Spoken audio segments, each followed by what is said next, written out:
मैं अहमदास पलांगे सीजी शिक्षा में आपका स्वागत करता हूं। हम देख रहे हैं कक्षा 11वीं रसायन विज्ञान और आज हम जो है नया यूनिट स्टार्ट करने वाले हैं। इससे पहले हमने 11वीं रसायन का है ना 2 यूनिट कंप्लीट कर चुके हैं, जिसमें एक है हमारा रसायन विज्ञान की कुछ महत्वपूर्ण अवधारणाएं। ये हमारा फर्स्ट यूनिट था। सेकंड यूनिट हमारा था एटॉमिक स्ट्रक्चर, परमाणु संरचना, जो हम लोग क्या कर चुके हैं, ख़त्म कर चुके हैं। आज से हम जो है एक नया चैप्टर जो 11वीं रसायन विज्ञान का है, तीसरा यूनिट, ये हम क्या करने वाले हैं, स्टार्ट करने वाले हैं, जिसका नाम है तत्वों का वर्गीकरण एवं गुणधर्म में आवर्तीता। ये हमारा क्या है, यूनिट है भाई। तत्वों का वर्गीकरण एवं गुणधर्म में आवर्तीता। तत्व क्या होता है वो आप इससे पहले जो लेसन था, पहले वाला लेसन, उसमें आपने पढ़ा था भाई कि तत्व वे पदार्थ होते हैं जो एक ही प्रकार के परमाणु से मिलकर बने होते हैं, या ये बोल सकते हैं जिसमें एक ही प्रकार के परमाणु विद्यमान होते हैं, वो तत्व कहलाते हैं, है ना। आज उन्हीं तत्वों का हमको वर्गीकरण और आवर्तीता के बारे में पढ़ना है। तो सबसे पहले तो हमको इसी को समझना है कि तत्वों का वर्गीकरण क्या है, किसे कहते हैं, और दूसरा आवर्तीता क्या है उसको। तो चलते हैं हम लोग इसको परिचय में क्या करते हैं, समझते हैं कि ये सब होता क्या है। तो जैसे मैं अभी आपको बताया, तत्व हम पहले क्या कर चुके हैं, पढ़ चुके हैं भाई। तत्व क्या होता है, तो वे पदार्थ जिसमें एक ही प्रकार के परमाणु विद्यमान होता है, वो क्या कहलाते हैं, हमारे तत्व कहलाते हैं। और अभी तक हम बात करें तो अभी जो हम करेंट में पढ़ रहे हैं, अभी तक हमको 118 तत्वों के बारे में क्या हो चुका है, ज्ञान हो चुका है, या 118 तत्व खोज हो चुका है। आपको ये भी पता है कि एक से अधिक जब तत्व मिल जाते हैं, या 2 तत्व आपस में मिल जाते हैं, या 2 से अधिक तत्व आपस में क्या हो जाते हैं, मिल जाते हैं, तो उस स्थिति में क्या बनता है, हमारा यौगिक का निर्माण होता है। ये भी आप जानते हैं। जैसे H2O यौगिक है, कार्बन डाइऑक्साइड यौगिक है ना, कैल्शियम कार्बोनेट यौगिक है। तो ये एक से अधिक तत्वों के मिश्रण से क्या होता है, हमको प्राप्त होता है, बनता है। तो ये सब चीज़ आप क्या कर चुके हैं भाई, इससे पहले जो लेसन था उसमें आप पूरे क्या कर चुके हैं, सीख चुके हैं। तो ये सब चीज़ बताने की कोई ज़रूरत नहीं है। हमको मेन जो हमारा लेसन का नाम है उसमें चलना है, जो कि तत्वों का वर्गीकरण एवं आवर्तीता है। तो सबसे पहले हम लोग जो है किसके बारे में देखते हैं भाई, आवर्तीता। आवर्तीता मतलब क्या होता है। आवर्तीता का मतलब होता है निश्चित समय अंतराल के पश्चात, है ना, गुणों की पुनरावृत्ति बोल सकते हैं, या किसी भी चीज़ों की पुनरावृत्ति जो होता है निश्चित समय के बाद पुनरावृत्ति होना ही क्या कहलाता है, हमारा आवर्तीता कहलाता है। अगर गुणों में पुनरावृत्ति होता है तो उसको हम लोग जो है आवर्तीता बोल सकते हैं। लक्षण में पुनरावृत्ति होता है तो लक्षण में हम लोग क्या कर सकते हैं, आवर्तीता बोल सकते हैं। तो आवर्तीता मतलब होता है निश्चित समय अंतराल के बाद गुणों में क्या होना, पुनरावृत्ति होना ही क्या कहलाता है, हमारा आवर्तीता कहलाता है, आवर्तीता कहते हैं। तो लिख सकते हैं इसमें निश्चित समय अंतराल के पश्चात, समय अंतराल के पश्चात गुणों में पुनरावृत्ति होना, गुणों या लक्षणों बोल सकते हैं कि पुनरावृत्ति हम लोग लिख सकते हैं, पुनरावृत्ति होना क्या होता है, हमारा आवर्तीता कहलाता है, आवर्तीता कहलाता है। तो सिंपल आप क्या कर सकते हैं, आवर्तीता को क्या कर सकते हैं भाई, बता सकते हैं। आवर्तीता क्या होता है, तो निश्चित समय के बाद फिर से गुणों के पुनरावृत्ति होना, लक्षण के पुनरावृत्ति होना क्या कहलाता है, आपका आवर्तीता कहलाता है, या आवर्तीता कहते हैं। जैसे हम कई देखा जाए अपने दैनिक जीवन में देखा, जैसे हम लोग क्या करते हैं, रात को कुछ समय जो है बाद सो जाते हैं। जैसे हम लोग 8 बजे सोते हैं तो फिर से हम क्या होते हैं, सुबह फिर उठ जाते हैं, फिर रात के 8 बजे सोते हैं, फिर सोते हैं। तो ये क्या हो रहा है, पुनरावृत्ति हो रहा है, मतलब हम उसी चीज़ में फिर से क्या हो रहे हैं, वापस आ रहे हैं। तो इसका मतलब होता है पुनरावृत्ति, है ना, अर्थात उसी स्थान में। जैसे घर से हम क्या करते हैं, ऑफिस जाते हैं, ऑफिस से पुनः घर आते हैं, फिर ऑफिस जाते हैं, फिर घर से ऑफिस से पुनः घर आते हैं। तो ये क्या हो रहा है, हम पुनरावृत्ति हो रहा है, समय के साथ जा रहे हैं, और समय के साथ फिर से अपने पुरानी स्थिति को क्या हो रहे हैं, हम लोग प्राप्त कर रहे हैं। तो ये होता है हमारा आवर्तीता।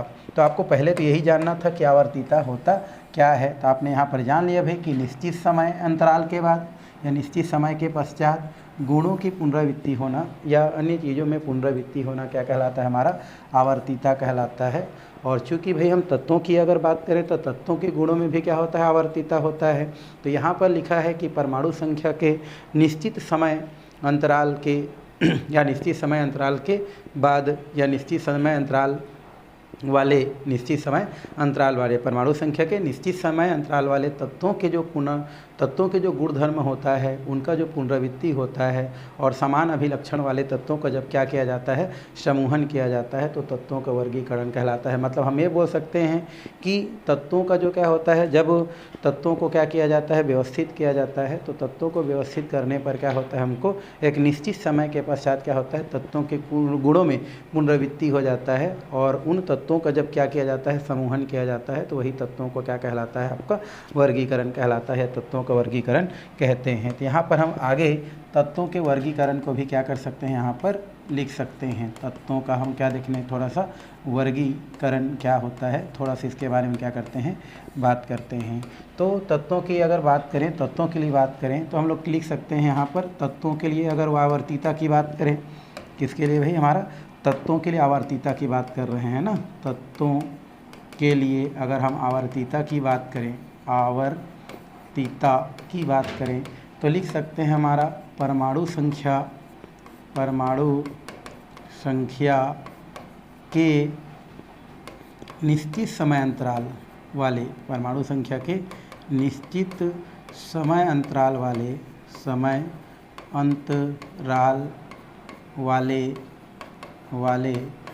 है ना, विभिन्न तत्वों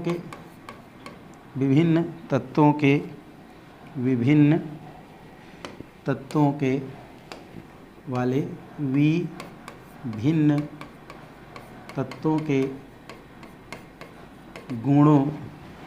तत्वों के गुणों में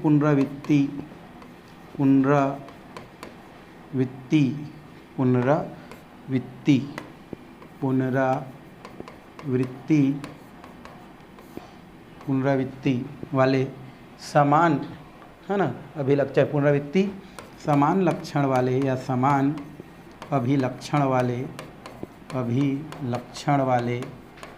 वाले तत्वों को समूहन करते हैं। इसे ही तत्वों का वर्गीकरण कहते हैं। तत्वों का वर्गीकरण कहते हैं। तो इस प्रकार से तत्वों के वर्गीकरण को हम क्या कर सकते हैं भाई, यहाँ से लिख सकते हैं कि यदि परमाणु संख्या के निश्चित समय अंतराल वाले, है ना, परमाणु संख्या के निश्चित समय अंतराल वाले विभिन्न तत्वों को गुणों को अगर हम क्या करते हैं, पुनरावृत्ति करते हैं, तो समान अभिलक्षण वाले तत्व प्राप्त होते हैं और उन समान अभिलक्षण वाले तत्वों का अगर हम समूह कर देते हैं तो वही क्या कहलाता है, आपका तत्वों का वर्गीकरण के नाम से जाना जाता है। तो 2 पॉइंट यहाँ से क्या किया जाता है भाई, लिखा जाता है। पहला, आवर्तीता क्या होता है, तो आवर्तीता मतलब होता है निश्चित समय के पश्चात गुणों में पुनरावृत्ति, आवर्तीता कहलाता है। और यही आवर्तीता अगर तत्वों के गुणों में होता है तो वो क्या कहलाता है, आपका तत्वों का वर्गीकरण कहलाता है या तत्वों का वर्गीकरण कहते हैं। तो इस तरीक़ा से हम क्या कर सकते हैं, इसमें छोटी छोटी बात क्या कर सकते हैं, हम लोग जान सकते हैं। अब हम जो है आगे की ओर बढ़ते हैं। आगे हमारा होता है, ये दिया है वर्गीकरण का महत्व, तत्वों के वर्गीकरण का महत्व क्या होता है, इसको हमको क्या करना है, अभी जानना है कि हम तत्वों का वर्गीकरण क्यों कहते हैं, तत्वों का वर्गीकरण क्यों किया जाता है, इसको हमको समझना है।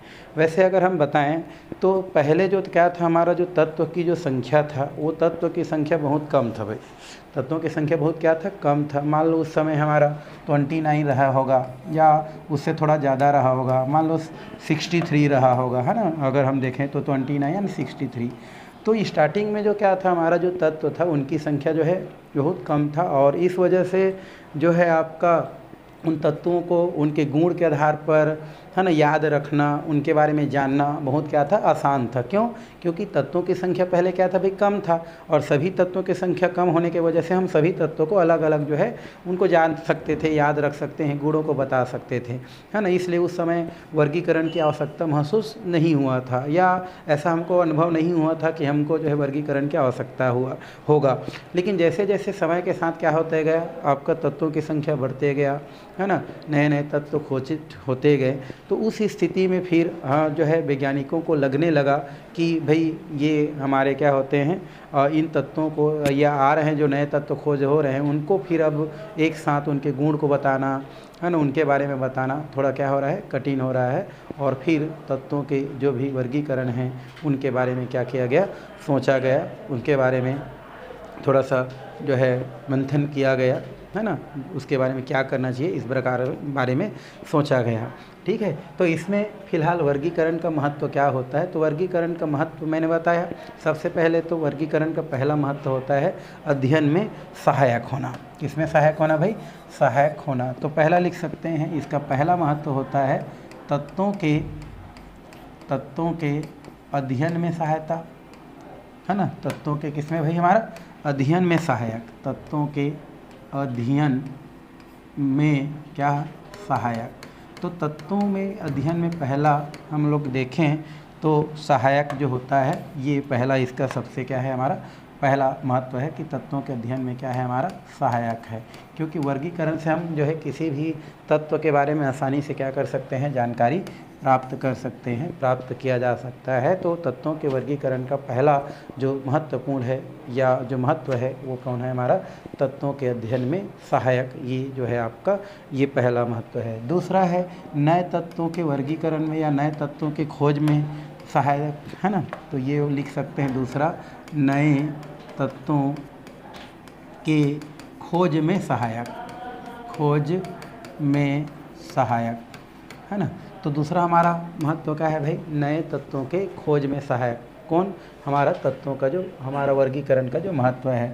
और तीसरा लिख सकते हैं तत्वों के भौतिक और रासायनिक गुणों के अध्ययन में सहायक।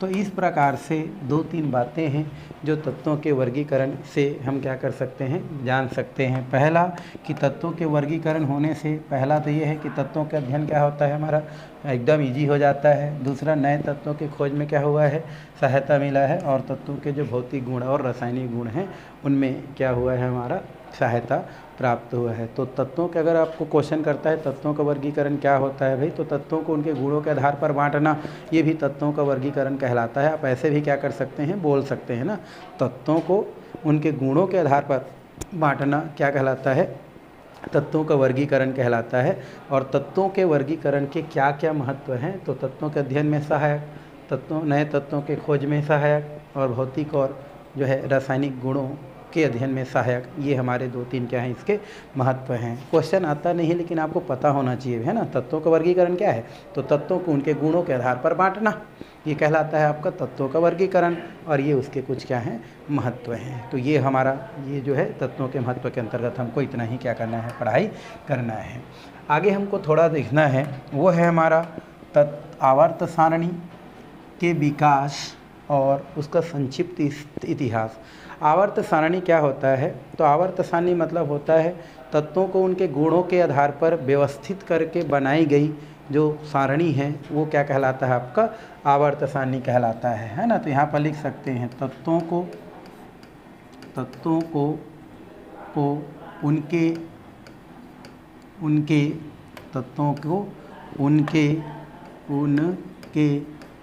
गुणों के आधार पर व्यवस्थित करके बनाई गई सारणी क्या कहलाता है, हमारा आवर्त सारणी कहलाता है, आवर्त सारणी कहलाता है। तो इस प्रकार से हम आवर्त सारणी को सिंपल परिभाषित कर सकते हैं। क्या कि आवर्त सारणी क्या होता है भाई, ऐसा आपसे क्वेश्चन मान लो कर दे तो आप बता सकते हैं कि तत्वों को उनके गुणों के आधार पर व्यवस्थित करके बनाई गई सारणी आपका क्या कहलाता है, आवर्त सारणी कहलाता है। और इस आवर्त सारणी के बारे में सबसे पहले अगर कोई जानकारी दिया था तो क्या था, हमारा डाल्टन था, जिन्होंने वर्गीकरण के बारे में क्या किया था, 18वीं सदी में सोचा था। उसके बाद फिर जो है एक हमारा आया लेवाइजियर को हम केमिस्ट्री का क्या बोलते हैं, जनक के भी नाम से जानते हैं, है ना, फादर ऑफ केमिस्ट्री भी कहा जाता है, जिन्होंने सबसे पहले तत्वों को उनके जो भी रासायनिक गुण है या रासायनिक प्रक्रिया है उनके आधार पर उन्होंने क्या किया, बांटने का प्रयास किया। मतलब यहाँ पर जो भी आवर्त सारणी का जो विकास है, तत्वों का वर्गीकरण है, वह वर्गीकरण कहाँ से स्टार्ट होता है, हमारा लेवाइजियर से स्टार्ट होता है, जिन्होंने सबसे पहले तत्वों को उनके रासायनिक गुणों के आधार पर तत्वों को बांटने का प्रयास किया। और फिर यहीं से फिर तत्वों का जो वर्गीकरण है वो क्या हुआ, आपका स्टार्ट हो गया, प्रारंभ हो गया। तो इतने हम जो पढ़े हैं वो इसके सामान्य परिचय के अंतर्गत आता है। जैसे आवर्तीता क्या पढ़े हैं हम लोग देखे हैं, आवर्तीता क्या होता है, तो तत्वों के गुणों का, या हम ये बोल सकते हैं कि निश्चित समय अंतराल के पश्चात गुणों का पुनरावृत्ति होना आवर्तीता कहलाता है। वर्गीकरण क्या होता है, तो तत्वों को उनके गुणों के आधार पर बांटना वर्गीकरण कहलाता है। उसका महत्व क्या होता है और इतिहास कहाँ से स्टार्ट हुआ है, तो ये हम इसको जो है सामान्य परिचय के अंतर्गत रख सकते हैं भाई। अब हम आगे देखते हैं, इसमें यहाँ से स्टार्ट हो गया और फिर समय के साथ अलग अलग वैज्ञानिकों के द्वारा अलग अलग प्रकार से तत्वों को वर्गीकरण करने का क्या किया, प्रयास किया। तो वो कौन कौन से वर्गीकरण हैं उसको हमको देखना है, और उस वर्गीकरण को कौन कौन से वैज्ञानिकों द्वारा दिया गया है उनको हमको आगे क्या करना है, देखना है। चलिए तो हम लोग देखते हैं यहाँ पर परमाणु भार के आधार पर वर्गीकरण देखने वाले हैं। हमारा जितना भी वर्गीकरण जो हम कर रहे हैं अभी वो किसके आधार पर है भाई, हमारा परमाणु भार के आधार पर वर्गीकरण क्या किया गया है, उसको किया गया है। मतलब जो भी वर्गीकरण अब हम देखने वाले हैं वो परमाणु भार के आधार पर हम लोग क्या करने वाले हैं, वर्गीकरण को देखने वाले हैं, जिसमें हम लोग बहुत सारा वर्गीकरण इसके अंतर्गत देखने वाले हैं। जैसे पहला हम लोग देखने वाले हैं डोबे-राइनर का त्रियक नियम, है ना, डोबे-राइनर का त्रियक नियम, ये हम लोग क्या करने वाले हैं, देखने वाले हैं। ठीक है, जो परमाणु भार के आधार पर वर्गीकृत किया गया है। उसके अलावा हमारा एक दिया है, हमारा हेलिक्स मॉडल दिया गया है, हम इसके बारे में देखने वाले हैं भाई। हेलिक्स जो मॉडल है ये जो है तत्वों को वर्गीकृत करने के लिए दिया गया मॉडल है, ये हम देखने वाले हैं। थर्ड नंबर हम देखें तो एक लोथर-मेयर या हम बोल सकते हैं अष्टक जो क्या है, हमारा नियम है न्यूलैंड का, ये हम लोग क्या करने वाले हैं, देखने वाले हैं। और फोर्थ देखने वाले हैं हम लोग लोथर हमारा क्या है, मेयर का जो भी वर्गीकरण जो दिया गया है, लोथर-मेयर जो भी हमारा क्या है, वक्र है, ये हम देखने वाले हैं। और एक यहाँ पर पांचवा जिसको हम लोग बोलते हैं मेंडलीव, है ना, मेंडलीव आवर्त क्या है, सारणी है, ये हम लोग क्या करने वाले हैं, देखने वाले हैं भाई, है ना, मेंडलीव आवर्त सारणी। तो इसके अंतर्गत जो हम लोग जितने भी जो तत्वों के वर्गीकरण को बताने के लिए जो भी यहाँ पर साइंटिस्टों के द्वारा जो वर्गीकरण करने का प्रयास किया गया है उसको हम इस प्रकार से देखते जाएंगे। डोबे-राइनर का, जिन्होंने तत्वों को वर्गीकरण करने का प्रयास किया। हेलिक्स मॉडल, जिसको एडी या ईएडी नामक साइंटिस्ट द्वारा दिया गया है, उनके आधार पर। अष्टक नियम में क्या किया है उसके आधार पर लोथर-मेयर। और अंत हम किसके पास पहुँचेंगे, मेंडलीव का आवर्त सारणी, है ना। और एक तो आप आवर्त सारणी जानते हैं जिसे हम आधुनिक आवर्त सारणी कहते हैं, वो हम लोग इसके बाद क्या करने वाले हैं, पढ़ने वाले हैं, है ना। तो आवर्त सारणी, बट ये जो आवर्त सारणी आधुनिक वाला देखने वाले हैं ये परमाणु भार के आधार पर नहीं है, बल्कि ये जो है आपका परमाणु क्रमांक के आधार पर है। तो ये हम लोग इसको अलग से पढ़ने वाले हैं। फिलहाल इन सब चीज़ को हम क्या करने वाले हैं, 1 बाय 1 करके देखने वाले हैं भाई। चलिए अब हम इसमें सबसे पहले किसको देखेंगे भाई, डोबे-राइनर का त्रियक नियम को हमको देखना है, ठीक है। तो चलिए, तो इसमें फर्स्ट है हमारा वो है डोबे-राइनर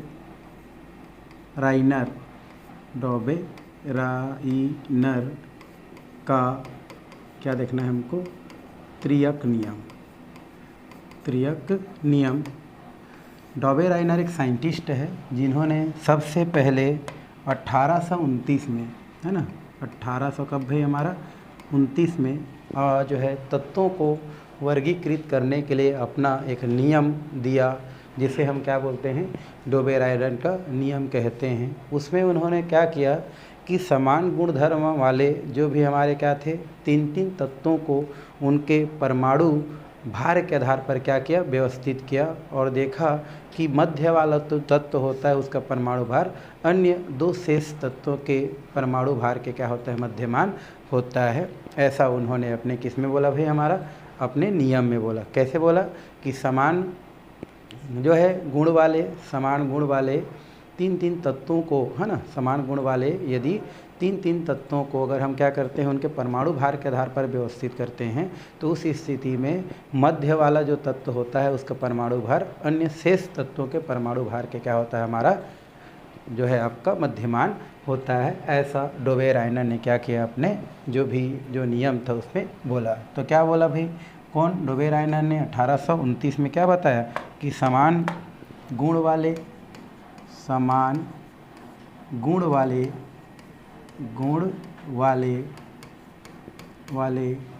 है ना, तीन तीन तत्वों को, समान गुण वाले तीन तीन तत्वों को परमाणु भार के आधार पर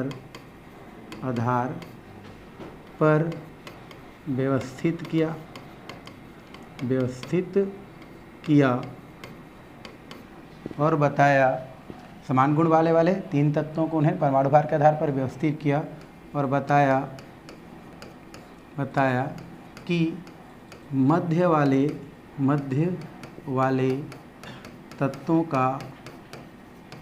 का परमाणु भार शेष दो तत्वों के, है ना, परमाणु भार शेष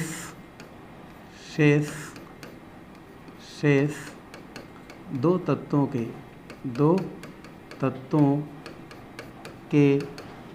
परमाणु भार के, शेष दो तत्वों के परमाणु भार के मध्यमान होते हैं। तो इस प्रकार से जो हमारे डोबेराइनर थे उन्होंने क्या किया भाई, हमारा तिर्यक नियम दिया। कौन सा नियम, तिर्यक नियम। और इस तिर्यक नियम में उन्होंने क्या बताया, उन्होंने बताया कि अगर समान अणु भार के या समान गुण वाले तीन तीन तत्वों को अगर क्या किया जाए, उनके परमाणु भार के आधार पर व्यवस्थित किया जाए, तो मध्य वाला जो तत्व होता है उनका परमाणु भार शेष दो तत्वों के परमाणु भार के क्या होता है, मध्यमान होता है। मतलब उन दोनों के बीच का जो मान होता है वो बीच वाले तत्वों का होता है। जैसे उन्होंने उदाहरण क्या लिया भाई, उदाहरण के लिए उन्होंने ये लिया, जैसे ये है हमारा लिथियम, ये है बेरिलियम और ये क्या है हमारा बोरान। इसमें लिथियम का जो परमाणु क्रमांक होता है कितना होता है, 3 होता है, और ये कितना होता है, 7 होता है। और बोरान की बात करें तो बोरान जो होता है कितना होता है, 5 दूनी अगर हम क्या करते हैं 10 और ये कितना करते हैं 11 करते हैं, तो उस स्थिति में कितना हो जाता है हमारा, ये जो है आपका 5 11 हो गया और ये कितना हो 7 हो गया। तो इन दोनों का जो परमाणु भार है, देखो ये परमाणु भार को शो करता है, ऊपर वाला बोरान का परमाणु भार 11 है, लिथियम का परमाणु भार 7 है।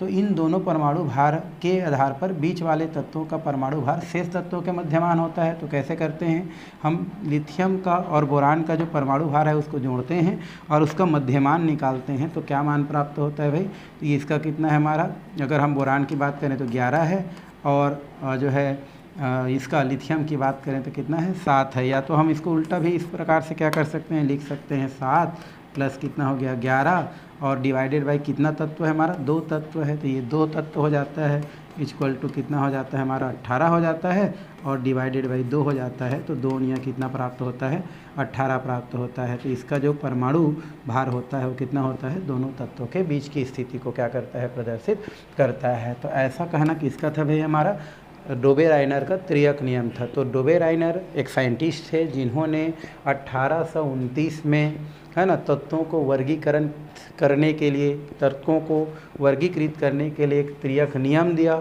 और इस नियम में उन्होंने बताया कि कि यदि समान गुण वाले तीन तीन तत्वों को अगर हम क्या करें, उनके परमाणु भार के आधार पर व्यवस्थित करें, तो बीच वाला जो तत्व होता है, बीच वाला जो तत्व होता है, इस तत्व का जो परमाणु भार होता है वो परमाणु भार शेष दो तत्वों के परमाणु भार के क्या होता है, मध्यमान होता है। अर्थात उन दोनों के बीच का जो है क्या होता है, मान प्राप्त होता है और वही उसके परमाणु भार को क्या करता है, शो करता है। जैसे यहाँ पर दिए गए उदाहरण से क्या कर सकते हैं हम लोग, समझा सकते हैं। इसी प्रकार एक और उदाहरण लेके हम क्या कर सकते हैं, इसको भाई समझा सकते हैं। ये पहला उदाहरण। दूसरा, मान लो मेरे पास दिया है कार्बन, फिर दिया है नाइट्रोजन और ये दिया है ऑक्सीजन।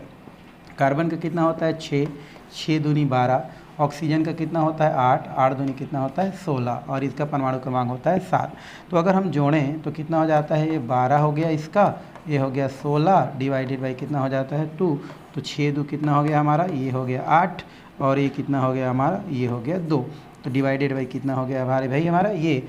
अब कितना हो जाता है 2 1 कम 2 और 2 चौके 8, तो कितना प्राप्त होता है इसका 14 प्राप्त होता है। अर्थात ये जो 14 नंबर प्राप्त हुआ है वो बीच वाले तत्व के परमाणु भार को क्या करता है, प्रदर्शित करता है। तो इस तरीक़ा से डोबे-रायनर का जो त्रियक नियम है उसके आधार पर इस प्रकार से तत्वों को उन्होंने परमाणु भार के आधार पर व्यवस्थित किया और बताया कि बीच वाले जो भी तत्व होते हैं उनके परमाणु जो भार होता है वो लास्ट के या उसके जो शेष वाले जो तत्व होते हैं उनके परमाणु भार के औसत होते हैं, मतलब मध्यमान होते हैं।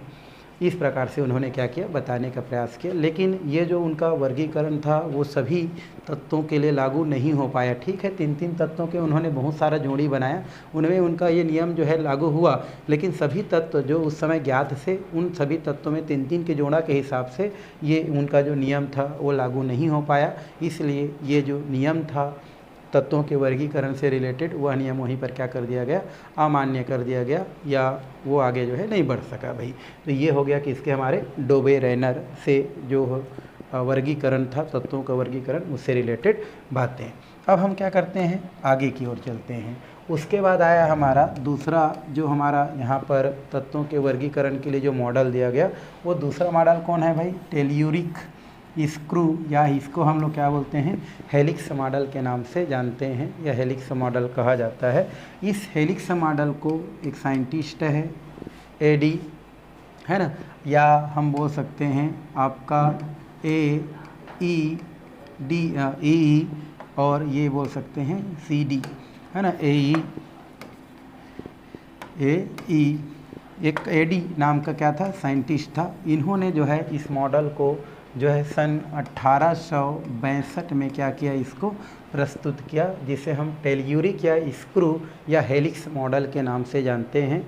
ये जो हेलिक्स मॉडल होता है या टेल्यूरिक जो मॉडल होता है, इसमें आपका क्या होता है, एक सिलेंडर होता है। सिलेंडर मतलब इस प्रकार से क्या है, सिलेंडर होता है। इस सिलेंडर में ये जो हमारा मॉडल है उसमें कितना जो है हमारा लगभग 16 यहाँ पर क्या होता है, लकीरें इस प्रकार से क्या किया, व्यवस्थित किया गया। मतलब हम बोल सकते हैं कि टेल्यूरिक मॉडल में तत्वों को वर्गीकृत करने के लिए, टेल्यूरिक जो मॉडल था उसमें तत्वों को क्या करने के लिए, वर्गीकृत करने के लिए एक सिलेंडर पर इस प्रकार से 16 रेखाएं क्या किया गया, खींचा गया, और फिर उन 16 रेखाओं के आधार पर जो सिलेंडर, ये दिख रहा है सिलेंडर है, ये 16 रेखाएं वाले, ये इस प्रकार से गोल है भाई, इस प्रकार से गोल सिलेंडर ऐसा होता है। तो उन्हें उन्होंने 16 रेखाएं क्या किया, खींचा, और फिर तत्व या जो उस समय जो तत्व था उन तत्वों को उनके परमाणु भार के आधार पर उन्होंने क्या किया, उसको व्यवस्थित करना क्या किया, स्टार्ट किया, व्यवस्थित करना स्टार्ट किया। और उसके आधार पर निकाला गया कि वह तत्व जिनका जो क्या होता है हमारा, ये देखो, ये इस प्रकार से उन्होंने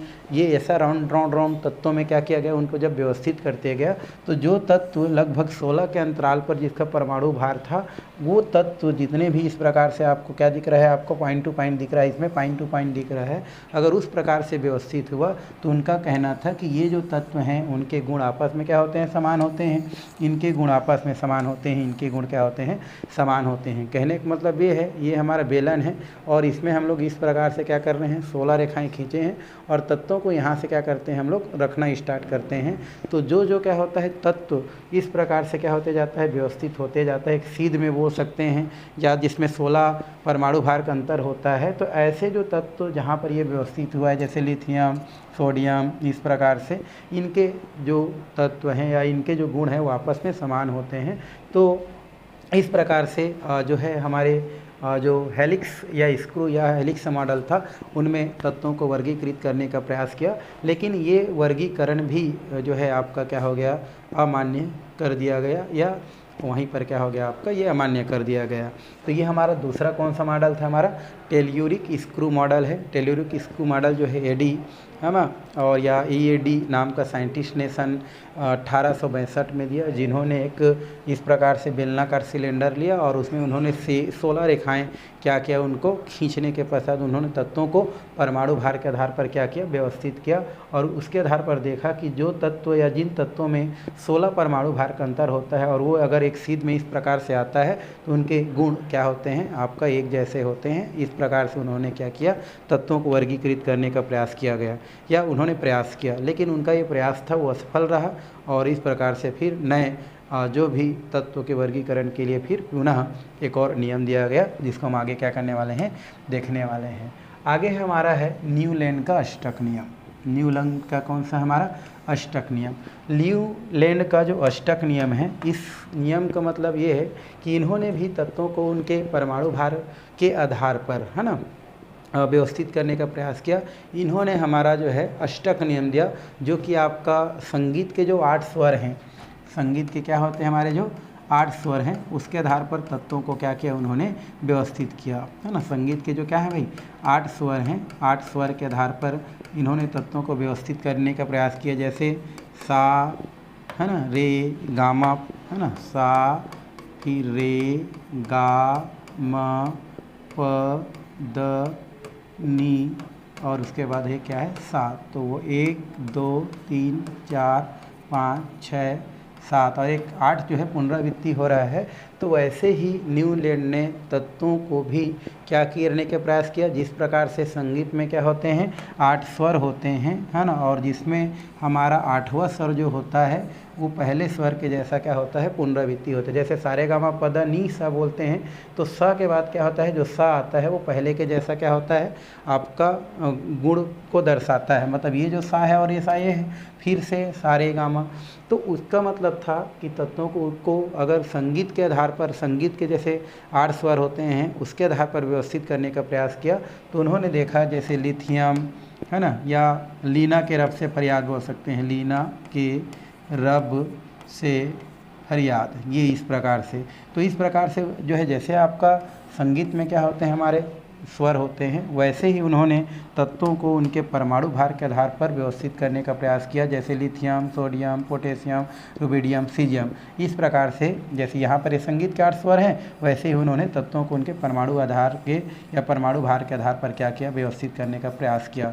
ये व्यवस्था तो ठीक था, बट ये भी व्यवस्था जो है सभी तत्वों के लिए लागू नहीं हुआ। और बाद में जब शून्य समूह की खोज हो गया, तो शून्य समूह खोज होने के पश्चात 8 की जगह 9वां स्थान हो गया या 9वां तत्व हो गया। तो इनका जो वर्गीकरण था, ये वर्गीकरण भी क्या हो गया, अमान्य हो गया, या आगे जो है सक्सेस नहीं कर पाया। तो इस प्रकार से हम बता सकते हैं कि न्यूलैंड का अष्टक नियम क्या है। तो न्यूलैंड एक साइंटिस्ट है, जिन्होंने तत्वों को वर्गीकृत करने के लिए उन्होंने एक अष्टक नियम दिया, जो नियम आपका संगीत के 8 स्वर पर आधारित है। इस संगीत के 8 स्वर के आधार पर ही या उसके जैसा ही वो जो न्यूलैंड थे, उन्होंने तत्वों को है ना उनके परमाणु भार के आधार पर व्यवस्थित करने का प्रयास किया, और व्यवस्थित करके बहुत सारे तत्वों को व्यवस्थित भी किया। लेकिन बाद में जब अक्री गैस की खोज हुआ, शून्य समूह की खोज हुआ, तो 8 की जगह 9वां तत्व हो गया, और इस स्थिति में उनका जो वर्गीकरण था वो क्या हो गया, अमान्य हो गया, या वहीं पर क्या हो गया, उसको जो है नकार दिया गया। तो ये हो गया हमारा तीसरा नियम। कौन सा हमारा भाई, न्यूलैंड का अष्टक नियम। ये जानकारी के लिए है, जो आपको क्या होना चाहिए, पता होना चाहिए।